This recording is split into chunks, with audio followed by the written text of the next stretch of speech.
Yo, what up, Wolfpack? This the Blind Wolf, and we back at it again. I'd like to thank everybody that subscribe, like, share, and comment on these videos. I truly appreciate that from the bottom of my heart. All right, Wolfpack, let's go on this journey. Now, like I told y'all before, y'all know I lost my eyesight July 7th, 2007, while I was walking the yard. I went through many different trials and tribulations as the months started to go on until I was able to get up to this surgical date that we talked about on the last episode.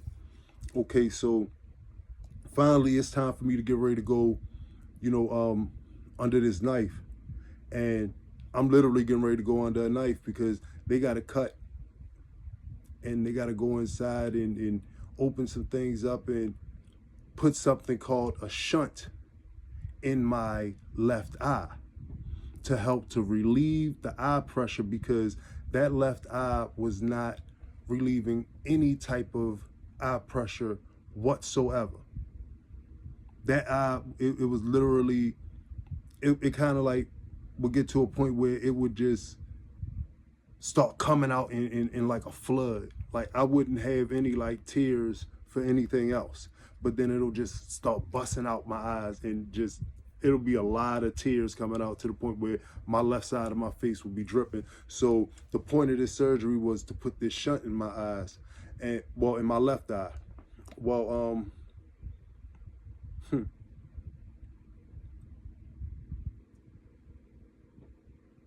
this was one of the hardest things in the world I ever had to deal with. Just giving somebody,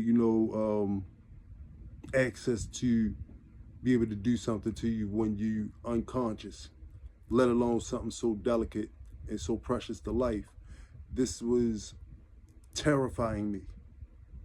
This had me to the point where I'm shaking in the hospital bed. They finally get me under the anesthesia. They get me to count backwards, and I finally go under.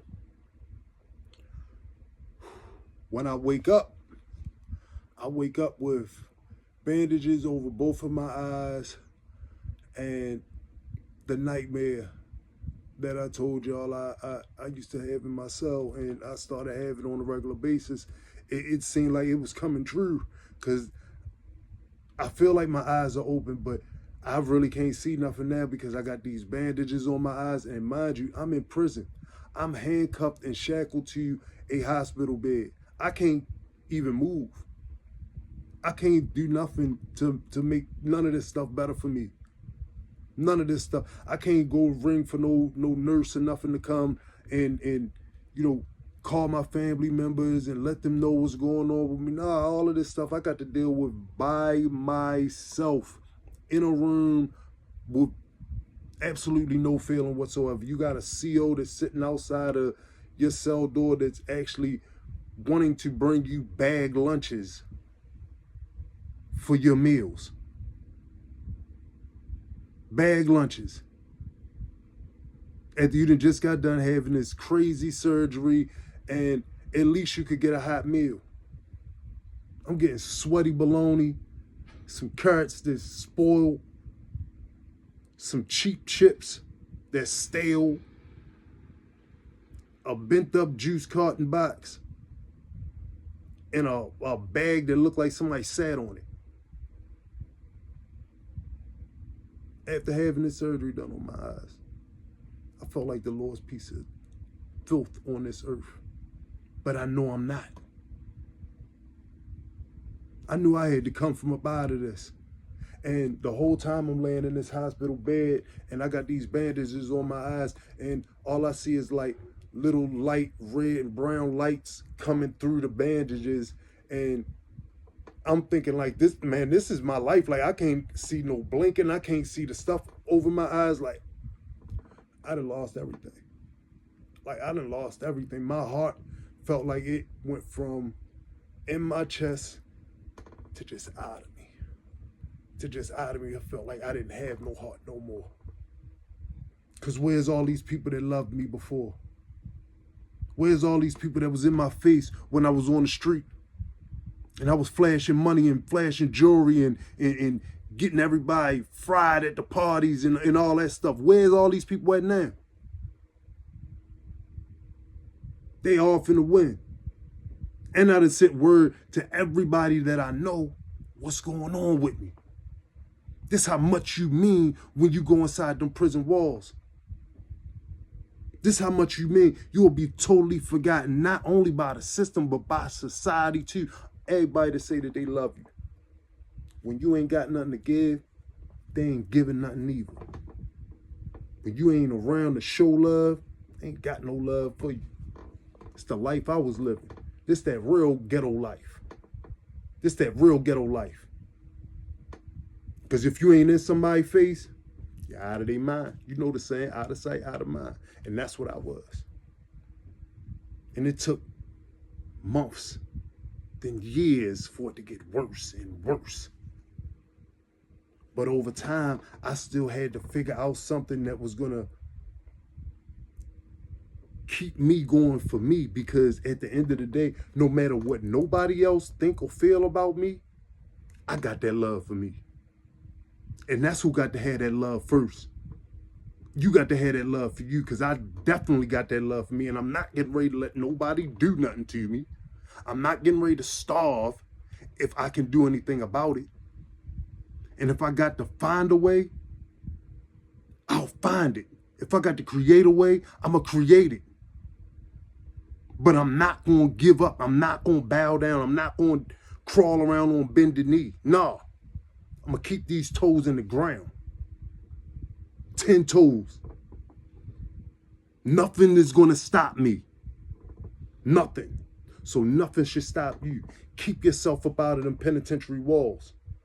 When you go inside them penitentiary walls, you giving up on everything that you said that you was. You letting yourself down. You're not doing nothing for your community. You're not doing nothing to make your family better. You ain't doing none of that. You actually making everything worse. You can put a bill on everybody. You can have everybody stressed out about what's going to be happening with you inside of them prison walls, and ain't no telling what's going to happen with you, and ain't no telling how long they going to ride with you and care about that. Because at the end of the day, you the one that got to live in your skin. You the one that got to answer the bell when it comes down to you. And who care that much? Not that many people. For the most part, mama gonna ride all the way out with you. That's for most cases. I can't speak on all. I know mine was. And that's something that I missed. But I'm glad that she didn't get a chance to see me like this neither. I know that sounds a little hard, but I'm glad that she didn't get a chance to be there to help me and see me like this. I would never want to see her in that much pain. Y'all stay strong out there. Don't let nothing stop you. Don't let nothing stop you. These surgeries and stuff that came in my life, they showed me the strength that I really do have inside of me. Because I went through this stuff and I still stayed on the compound. I went back to my cell with stitches in my eyes. I had to go back to the doctors to get them to take the stitches out of my eyes. I had to keep my eyes clean. But one thing I was not going to do, I was not going to live chained to a bed. And I was given the option, do I want to stay out here or do I want to go in there? My option is, I'm going to fight to stay out of here. Y'all ain't going to put me over there and you ain't going to make me go over there. I need to be around people. I need to be a free spirit. I can't let nothing, just bind me in one little corner, have me bound up. I got to go. I got to move. I know I'm different. And I'm supposed to be different. So are you. It's something inside of you that you got to let just be free. You got to remember that joy that you had about whatever it was when you was a little kid that you thought about being when you become an adult. You got to let that energy come up out of you. That creativeness. When I was a little boy, all I loved to do was draw. I thought I was going to be the best artist in the world. But sometimes when you grow older, your dreams, they change a little bit as your character start to change. And your dream can become something different. And I hope you make your dreams come true.